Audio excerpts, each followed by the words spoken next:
The Prime Minister will push state and territory leaders to reclassify COVID-19 hospital admissions when National Cabinet meets again tomorrow. Scott Morrison will ask leaders to consider a uniform definition of pandemic hospitalisations, which is a more important barometer of the disease than case numbers.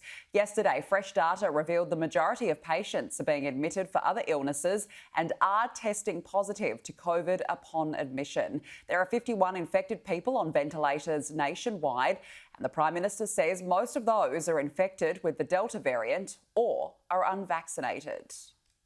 Catching COVID unawares. The Omicron cases that are finding their way into the health system are very, very, very small. New data has revealed 40 to 50% of COVID hospital admissions are presenting for non-COVID related issues. That includes women who are pregnant, patients with broken bones, heart attacks or mental health issues. Once arriving at hospital, they're tested for COVID. Authorities say a positive result is most likely returned if the patient is asymptomatic or hasn't recognised the symptoms. The Prime Minister has assured the rate of hospital cases is significantly lower than the peak of the Delta outbreak. This strain is far less virulent than what we saw with Delta.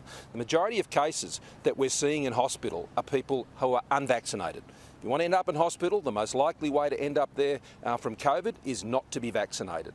The second most likely reason is that they have Delta, not Omicron. And Omicron is overtaking now the Delta variant of this virus. 20,794 COVID infections have been detected in the past 24 hours from around 97,000 tests. 4 further deaths have been reported. 1,204 cases are in hospital, 95 in ICU. Health experts say that's the number being monitored to understand how to manage the Omicron outbreak. The most important thing is that despite the astonishingly high numbers, the numbers in intensive care are relatively stable. Maybe a little bit of an increase, but we've certainly got intensive care capacity in Australia to manage this variant of COVID-19. Hospitals now face a challenge of determining where to place COVID-positive patients seeking alternative treatment to prevent the virus spreading through wards.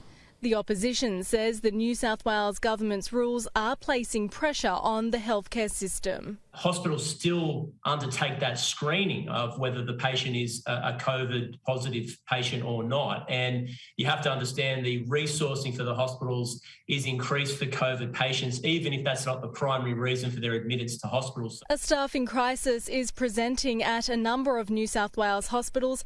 Around 2,000 healthcare workers have already been struck out either with COVID or as a close contact.